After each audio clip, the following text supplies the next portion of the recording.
Hello, welcome back to the channel. Today, we're diving straight into how to use Trello's Project Risk Management Power-Up. First up, you'll need to enable the Power-Up. Navigate to your Trello board, click on the Power-Ups button, find the Project Risk Management Power-Up, and click Enable. This is a crucial step because it activates the risk management features. Now that we've done that, let's move on to creating a risk card.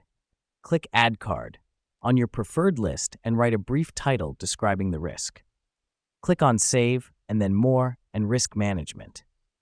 This helps us keep track of potential project risks and deal with them proactively. Next up, we'll need to assess the risk. In the Risk Management window, set the risk's impact and likelihood on a scale of 1 to 5. Doing this gives us a quantifiable risk score, which is essential for prioritizing risks. Now let me explain something important. It's not enough to just identify and assess risks. We need to plan our responses. Click on the Risk Response section and choose whether you're going to accept, avoid, transfer, or mitigate the risk.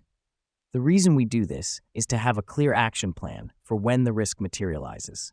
Lastly, remember to regularly review and update your risk cards as the project progresses.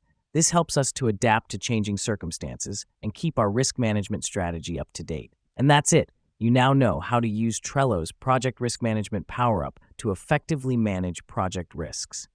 Thanks for watching, and see you in the next tutorial.